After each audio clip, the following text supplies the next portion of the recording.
네, 오늘 정책조정회는 새로운 진영으로 인사드립니다. 우리 김민석 대표 체제 출범과 함께 권칠승 신임 정책위 부의장님께서 오늘부터 새로 함께합니다. 중소벤처기업부 장관을 지낸 삼선 정책통으로 기업 현장의 언어를 정책의 언어로 옮기실 적임자입니다. 정책을 굳건히 이끌다가 또 사무총장으로 자리를 옮기신 한정혜 의원님께 각별한 감사의 말씀을 드리도록 하겠습니다. 또 우리 전은수 신임 원내 대변인께도 환영의 인사를 전합니다. 이로써 민주당 원내 지도부는 한층 무게를 더하게 됐습니다. 새 지도부가 되건 민생 확장, 유능의 기조를 입법과 정책의 결과물로 든든히 뒷받침하도록 하겠습니다. 지도부가 더한 무게만큼 국민의 어깨는 가볍게 해드리도록 열심히 뛰도록 하겠습니다. 민주당은 청년, 신혼부부 등 미래 세대를 위한 주택 공급을 최우선 순위에 두겠습니다. 청년과 신혼부부에게 지금 필요한 것은 일자리와 생활 기반이 갖춰진 도심에서 안정적으로 살아갈 수 있는 집입니다. 이제 부동산 정책도 미래 세대의 삶을 중심에 놓고 획기적으로 바뀌어야 합니다. 정부는 8.13 대책을 통해 공공분양의 일부를 지분 적립형 또는 수익 공유형으로 공급하고 보편형 공공임대주택의 절반 이상을 무주택 청년에게 공급하기로 했습니다. 연 3조 원 규모의 청년 미래 보금자리론과 전월세 대출 보증 상품도 새로 내놓습니다. 용산공원 부지 활용 방안도 직장과 주거가 가까운 곳에 미래 세대가 감당할 수 있는 양질의 주택을 마련한다는 관점에서 차분하게 논의해야 합니다. 용산공원 조성특별법은 2007년 노무현 정부에서 제정됐습니다. 당시에는 부지 전체의 공원화가 국민적 합의였습니다. 그러나 그로부터 20년 가까이 흘렀습니다. 청년과 신혼부부의 주거 현실도 서울의 주택 수요와 인구 구조도 크게 달라졌습니다. 법의 제정 취지는 존중하되 더 나은 활용 방안을 논의하는 것까지 가로막아서는 안 됩니다. 오세훈 시장도 검토 단계부터 난개발이라 어깃장을 놓을 일이 아닙니다. 서울시장과 서울시는 2024년 윤석열 정부 당시 서리풀지구 그린벨트를 해제해 2만 호를 공급하는 방안에 동의한 바 있습니다. 그런데 녹지로서 제 기능을 하기 어려운 공원 부지의 활용 방안은 검토조차 반대하는 이유가 대체 무엇입니까? 비판을 위한 비판은 미래 세대를 위해 접어두기 바랍니다. 오세훈 시장과 국민의힘은 용산을 바라보는 기준을 청년의 삶으로 바꿔주십시오. 녹지 보존과 청년의 기회, 둘 다 살릴 수 있는 길을 함께 찾는 것이 책임 있는 자세일 것입니다. 이재명 정부는 생활 여건이 좋은 곳에 질 좋은 보금자리를 마련하고 민주당은 필요한 입법으로 제때 뒷받침하겠습니다. 국민 주거 안정을 위해 총력전을 벌이겠습니다.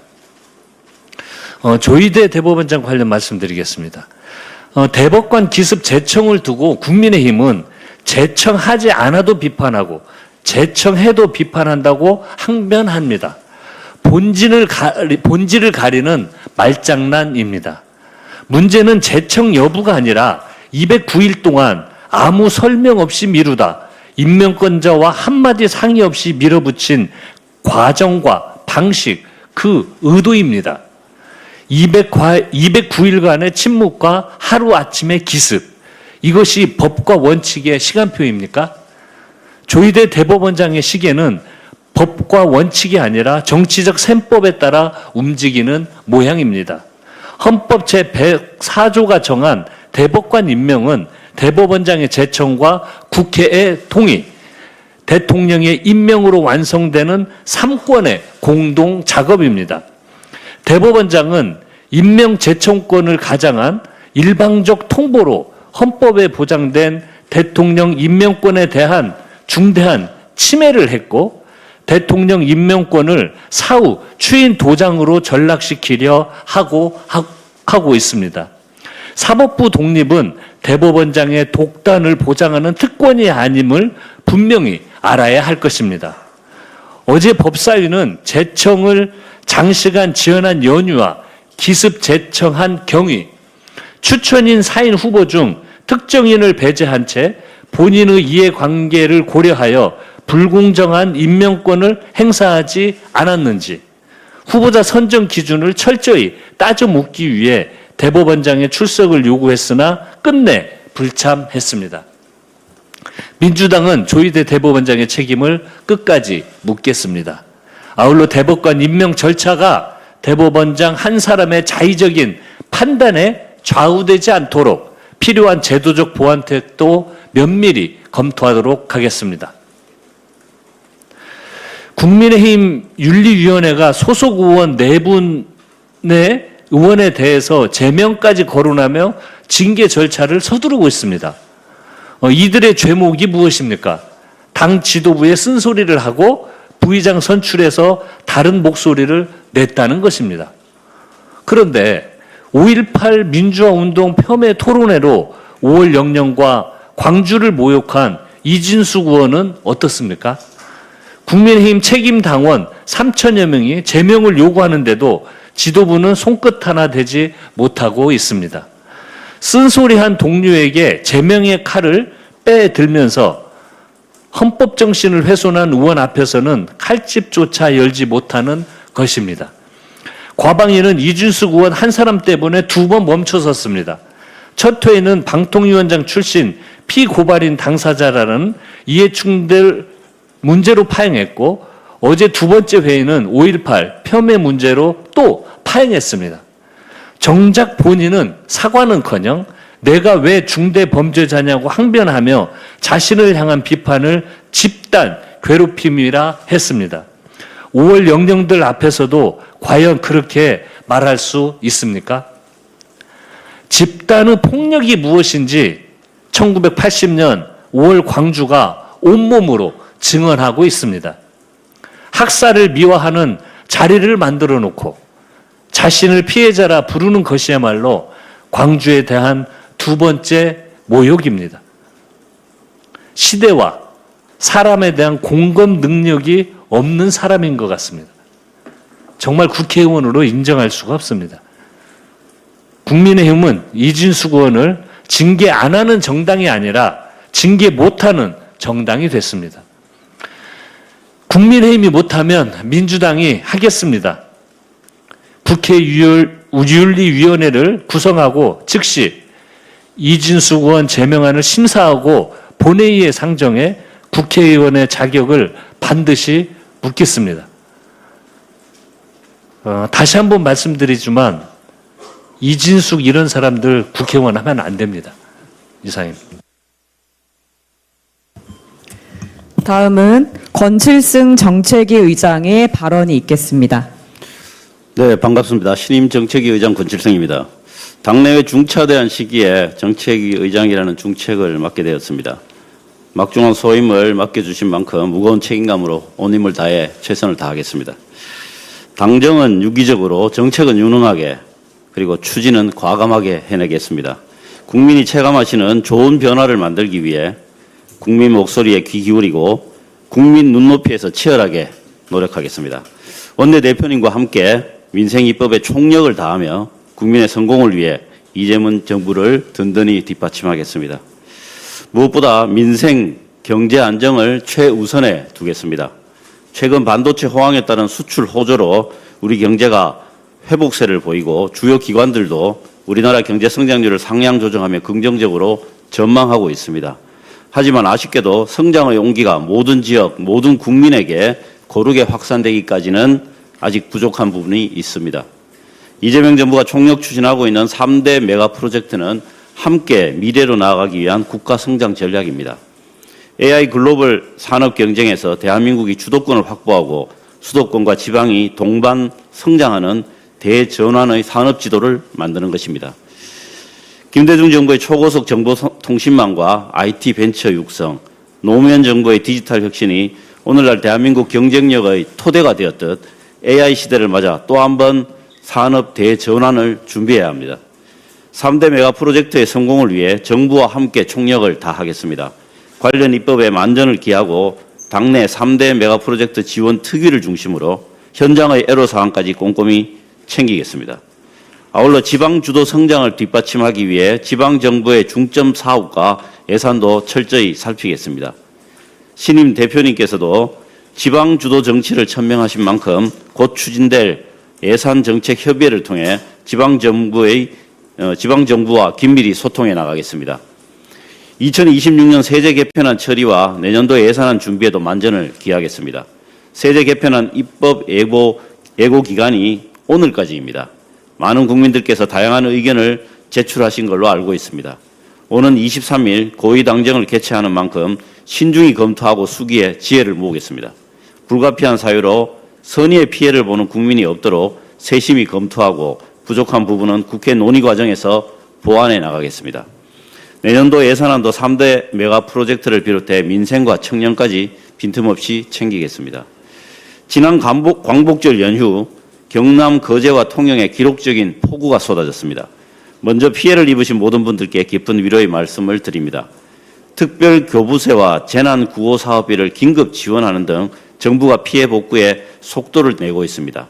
시민들께서 하루빨리 일상으로 복귀하실 수 있도록 더욱 총력을 기울여 주시기 바라며 당도 정부와 함께 시민들의 일상 회복을 위해 최선을 다하겠습니다. 200년에 한 번 내릴 비, 여름 석 달치 비가 사흘 만에 쏟아졌다는 말부터 심상치가 않습니다. 얼마 전까지 경남 일대는 심각한 가뭄에 시달렸습니다.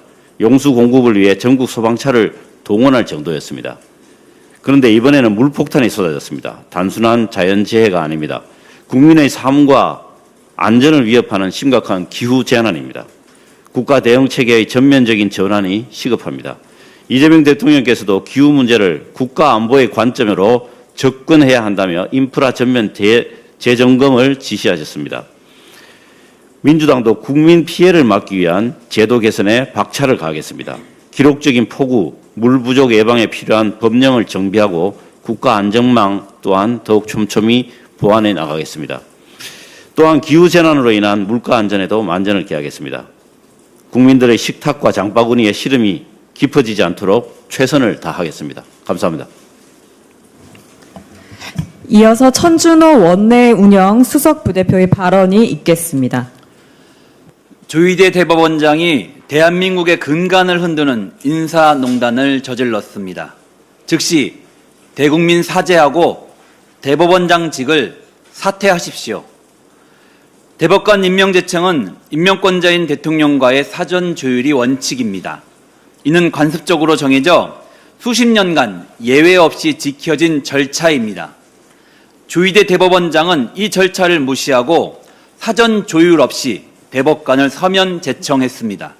명백한 인사농단입니다. 이는 단순히 대통령의 인사권에 도전했다는 의미를 넘어섭니다. 대법관이 어떤 자리입니까? 대한민국 사법의 최고 심판 권한을 가진 자리입니다.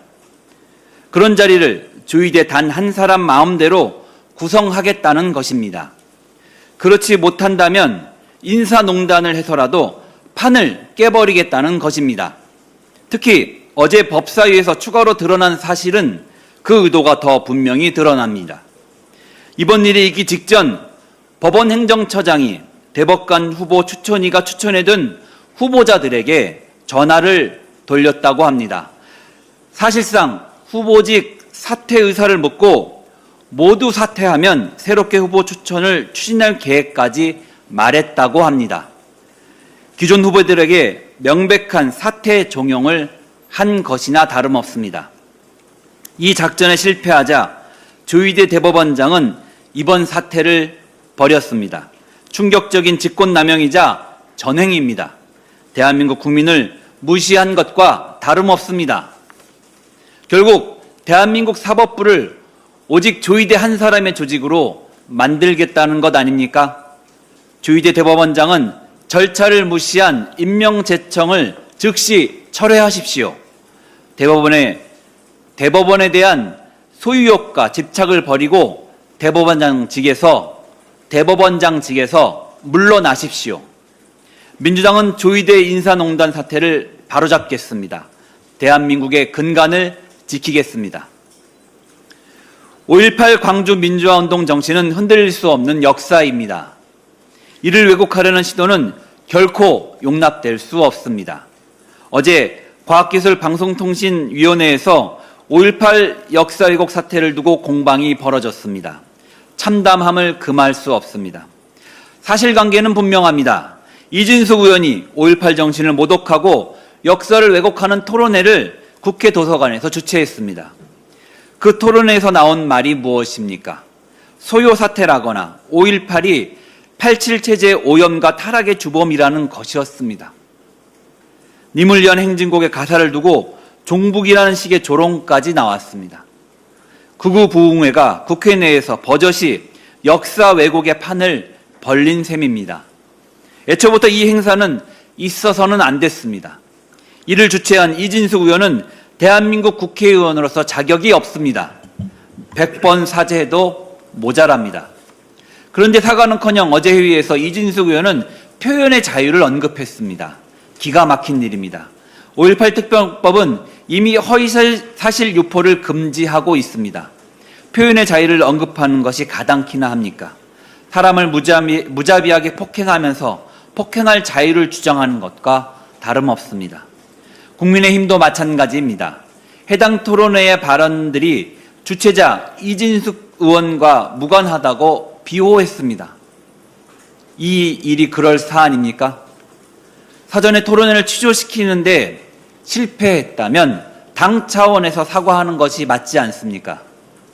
국민의힘에 강력히 요구합니다. 이진숙 의원 제명 촉구 결의안 처리에 협조하십시오. 당내에서부터 엄격하게 징계하고 재발 방지책을 내놓으십시오. 민주당은 반드시 이진숙 의원 제명 촉구를 관철하겠습니다. 국민의힘이 협조하지 않는다면 국회법에 따른 징계 절차에 돌입하겠습니다. 대한민국 민주화의 역사를 왜곡하는 행태를 결코 좌시하지 않겠습니다. 오늘 본회의에서 특별감찰관 후보 선출안이 처리됩니다. 특별감찰관은 대통령 친인척과 대통령실 수석비서관 이상급의 비위를 감찰합니다. 지난 2016년 공석이 된 이후 10여 년간 단 한 명도 임명되지 않았습니다. 이재명 대통령께서는 그런 자리를 부활시켜달라고 국회에 직접 요청했습니다. 청렴한 국정의지를 다시 한번 확인하고 실행한 것입니다. 이에 민주당도 가장 중립적이고 공정한 인물을 찾아 추천했습니다. 오늘 본회의를 열어 여, 야, 변협이 각각 추천한 3명의 후보가 확정되면 대통령 지명과 인사청문회를 거쳐 임명됩니다.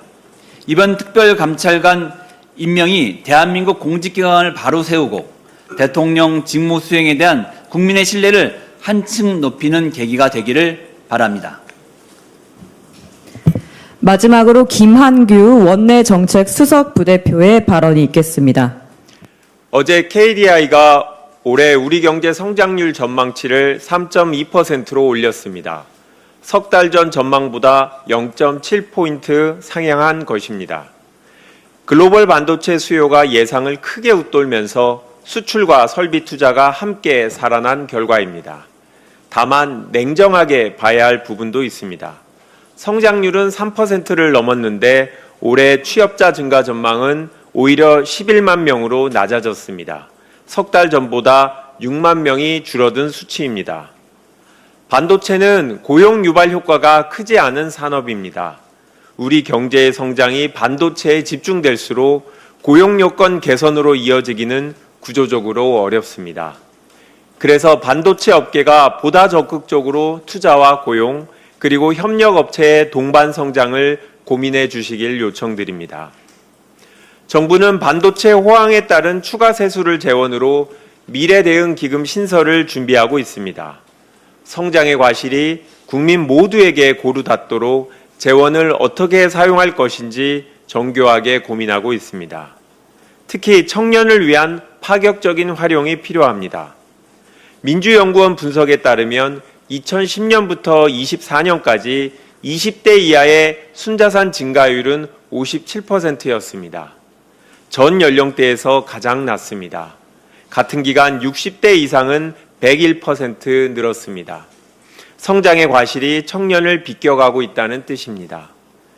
그래서 정부가 검토 중인 청년 미래적금 소득 상한 폐지를 환영합니다. 청년형 IS와 청년 미래적금의 중복가입 허용도 전향적으로 검토해 주시길 다시 한번 부탁드립니다. 내가 노력하면 내 삶을 바꿀 수 있는 정책, 민주당이 계속 바꾸고 실현해 나가겠습니다. 이상입니다. 네, 준비된 모든 발언이 끝났습니다.